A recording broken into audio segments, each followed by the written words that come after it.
Tapi mereka tetap harus memenuhi syarat minimal kompetensi atau jumlah kasus untuk lulus. Sebelumnya mesti kita cek kesehatan gratis ya, termasuk ronsennya gitu nanti. Dan di bulan ke-6 kita lakukan lagi sekali lagi cek kesehatan gratis untuk mengetahui kondisinya. Bisa didengarkan? Kok kelihatan sakit nian gitu. Iya bang, minta bilang kan batuk pilek bang, demam panas nian, silau udah bisa buka mata gitu kan.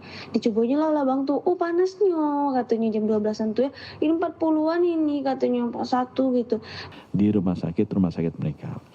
Hal keempat yang juga sudah kita putuskan adalah hak cuti dan izin. Ya, kita tegaskan bahwa setiap peserta internship yang tadinya boleh izin 4 hari, kita tegaskan dia boleh cuti 10 hari. Cuti itu artinya cuti biasa gitu. Jadi mereka bisa benar-benar cuti nggak usah diganti gitu. Ini sama seperti cuti biasa, tidak perlu digantikan. Dan mereka juga bisa cuti sakit, cuti melahirkan sesuai aturan yang berlaku. Di luar yang 10 hari ini. Ya, jadi kalau contohnya saya sakit pak, sakitnya menurut dokter 3 hari, ya dia bisa cuti 3 hari. Kalau dia sakitnya misalnya 1 bulan, ya bisa cuti 1 bulan. Kalau dia melahirkan, ya dia cuti melahirkan sesuai dengan aturannya. Dan cuti ini tidak harus diganti. Karena selama ini kan yang mereka khawatirkan kalau cuti sakit sebulan, nanti harus diganti sebulan, istilahnya mereka prolong di belakang. Itu nanti tidak usah. Jadi cuti yang tadi, yang 10 hari maupun cuti lainnya, cuti khusus karena sakit, karena melahirkan, itu tidak perlu diganti. Tapi mereka tetap harus memenuhi syarat minimal kompetensi atau jumlah kasus untuk lulus. Karena yang penting kan, misalnya, supaya lulus harus bisa 5 kali misalnya melahirkan gitu, atau kalau dokter gigi mesti bisa, ini angkanya saya nggak ingat ya, saya kasih contoh aja ya, misalnya dokter gigi harus 10 kali nambal, tiba-tiba yang bersangkutan sakitnya 6 bulan, jadi nambalnya baru 5 kali, nah itu otomatis yang bersangkutan belum selesai, belum bisa kita bilang lulus, dia harus menyelesaikan sampai 10 kali nambal, itu contohnya. Supaya apa? Supaya fungsinya internship ini kan kita ingin memastikan bahwa dokter-dokter yang lulus nanti atau dokter gigi benar-benar terampil dan standar keselamatan pasiennya bisa kita jaga. Ya, jadi mereka harus benar-benar mampu melakukan beberapa kompetensi yang dasar. Tapi itu tadi cutinya dari 4 hari sampai 10 hari itu yang tanpa izin apa-apa. Tapi untuk yang cuti-cuti khusus seperti sakit dan hamil itu sesuai dengan aturan yang ada dan tidak usah diganti atau istilahnya prolong. Nah, sebagai tindak lanjut ada yang belum selesai. Ya, yang belum selesai adalah dalam proses perawatan yang bersangkutan, kita melihat ada yang perlu diperbaiki secara medis. Itu sebabnya di sini saya ajak juga Pak Sundoyo, Ketua Majelis, untuk bisa melakukan audit medis terhadap tindakan-tindakan yang dilakukan terhadap almarhumah. Apakah sudah benar prosedurnya, diagnosanya sudah benar, pemberian obatnya sudah benar, itu akan dilakukan oleh Majelis Disiplin Profesi yang diharapkan dalam seminggu selesai. Jadi minggu depan harusnya nanti saya minta Konsil Kesehatan Indonesia dan Majelis Disiplin Profesi untuk kembali melakukan press conference lah untuk bisa menyampaikan kesimpulan hasil audit medisnya itu seperti apa. Kemudian kita juga yang terakhir kita lakukan adalah kita ingin memastikan seluruh peserta internship ini dilakukan cek kesehatan gratisnya Pak Presiden Prabowo ya. Sebelumnya mesti kita cek kesehatan gratis ya, termasuk ronsennya gitu nanti. Dan di bulan ke-6 kita lakukan lagi sekali lagi cek kesehatan gratis untuk mengetahui kondisinya, untuk memastikan bahwa yang bersangkutan benar-benar sehat. Dan itu dilakukannya sesuai dengan program CKG-nya kita. Nah, Dokter nanti mau ada tambahan dulu sebelumnya dok, sebelum nanti kita lemparkan ke Pak Irja. Silakan Pak Wamen. Terima kasih Pak Menteri. Selamat siang teman-teman media sekalian. Jadi sebenarnya ada 2 hal yang kami akan tetapkan dan kami akan ditindaklanjuti secara tegas. Yang tadi sudah disampaikan oleh Pak Menteri. Yang pertama adalah bahwa semua tenaga, semua pasien, bahkan semua pasien apalagi tenaga-tenaga kedokter yang bertugas untuk merawat pasien harus mendapatkan pelayanan medis yang baik. Untuk itu, kami ingin melakukan audit medis. Dan mohon maaf, audit medis itu sifatnya konfidensial, tidak boleh dibuka secara umum. Itu nanti akan dilakukan oleh Majelis Disiplin Profesi dengan melibatkan organisasi profesi yang terkait. Kalau audit medis tadi sudah dilakukan dan ternyata ada kesalahan, tentu ada konsekuensinya dari kesalahan medis yang mungkin terjadi. Ini mungkin ya, baru mungkin ya, belum tentu ada kesalahan. Akan dapat implikasi dari akan dapat konsekuensi dari tindakan medis yang tidak sesuai. Itu yang pertama.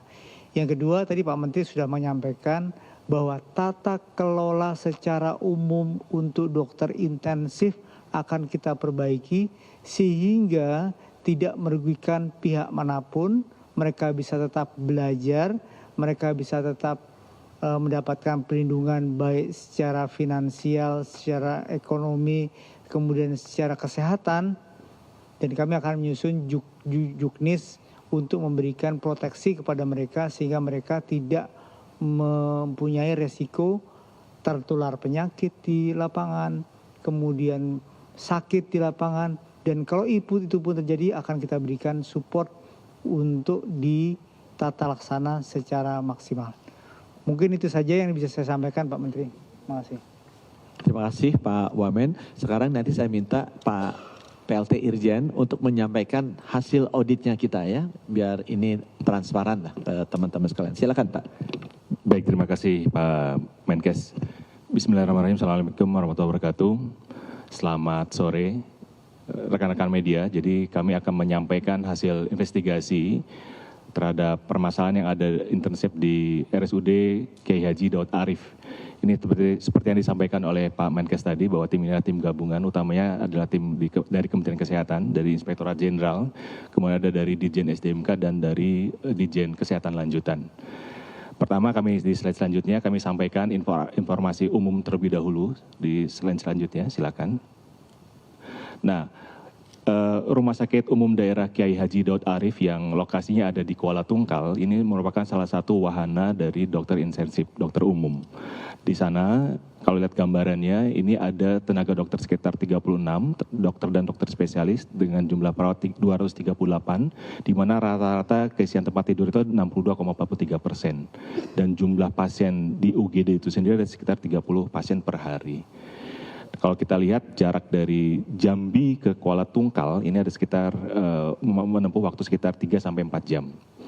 Di slide selanjutnya kami akan laporkan ini berkaitan dengan informasi umum data peserta ASIP di mana almarhumah Dr. MAA ini ada teman-temannya yang lain. Jadi ada sekitar 14 orang dokter yang lain. Itu dari berbagai universitas.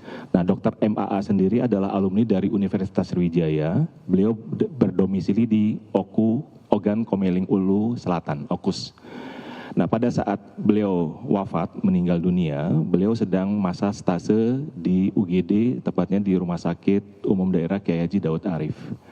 Kemudian di Kuala Tungkal juga itu terdapat peserta internship dokter gigi ya, di RSUD yang jumlahnya sekitar 9 orang. Di slide selanjutnya kami laporkan, inilah kronologis yang kami akan sampaikan di awal, bahwa pelaksanaan internship dokter MAA yang wafat kemarin, ini sampai dengan mendapatkan perawatan. Jadi beliau itu mulai internship sampai dengan masuk stase rumah sakit IGD, ini diawali pada saat seleksi, ada di tempat Agustus, diperoleh kami data MCU yang bersangkutan, hasil pemeriksaan di Laboratorium Kesehatan Masyarakat Palembang, hasil MCU-nya normal. Kemudian menjalani program intensif sejak tanggal 11 Agustus 2025 sampai dengan 10 Februari 2026, ini menjalani intensif stase puskesmas, tepatnya di Puskesmas Kuala Tungkal 2. Sepanjang proses menjalani intensif tersebut, Dr. MAA tidak ada keluhan kesehatan. Kemudian pada tanggal 11 itu mulai periode intensif stase di Rumah Sakit Kuala Tungkal. Dan dilaporkan juga kami memperoleh datanya yang bersangkutan dalam kondisi sehat. Adapun di stase RSUD yang pertama beliau masuk di IGD karena di dalam internship ini di rumah sakit ada 2 tahapan, yaitu nanti di UGD terlebih dahulu atau di Bangsal. Jadi di sana dari sekitar 15 orang itu dibagi 2 kelompok besar, kelompok kecil. Jadi ada yang mengawali stasenya di IGD terlebih dahulu, di tahap yang lainnya menjalani stase di ruang rawat inap atau di Bangsal. Demikian pun sebaliknya. Dan itu masanya adalah 3 bulan, 3 bulan. Selanjutnya, di slide selanjutnya kami laporkan di tanggal 26 Maret ketika menjalani stase IGD tadi di Kuala Tungkal, Dr. MAA ini merasakan gejala penyakit dan tetap bertugas di UGD. Kemudian yang bersangkutan menjalani pengobatan mandiri. Nah, keluhan ini terus berlanjut di tanggal 31 Maret 2026, yang bersangkutan juga masih kondisinya demam batuk pilek ya, dan jaga malam. Selepas jaga malam, yang bersangkutan nanti ada minta untuk diinfus, nanti kita akan lihatkan videonya. Dan dokter Amam ini tidak melaporkan kondisinya kepada dokter pendamping. Jadi selama ISIP ini, setiap peserta ISIP akan didampingi oleh 1 orang pendamping. Nah, boleh diklik yang demam batuk pilek, kami akan sampaikan gambarnya. Ini voice note ya, maaf, ini voice note. Jadi Dr. Mita sudah sakit semenjak tanggal 31 Maret, boleh diperdengarkan voice note-nya. Diklik. Ini transkrip narasinya ya. Jadi Dr. Mita ini menyampaikan keluhannya ke Dr. M ya, merupakan rekan ISIP ya, di tanggal 1 April. Bisa didengarkan?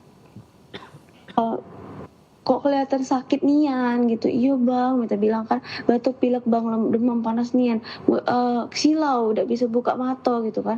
Dicobanya lah bang tuh, panasnya katanya jam 12-an tuh ya, ini 40-an ini katanya 41 gitu. Injek bela bang, udah ada bang injek, udah usah bang, kata minta sakit, minta takut gitu kan. Udah injek, ambil lah dulu ini katanya. Dia kayak bohan jadi kan, udah usah bang, minum obat biasa, sudah minum lah PCT 1000 mili gitu, dikasih lah 1000 mili jam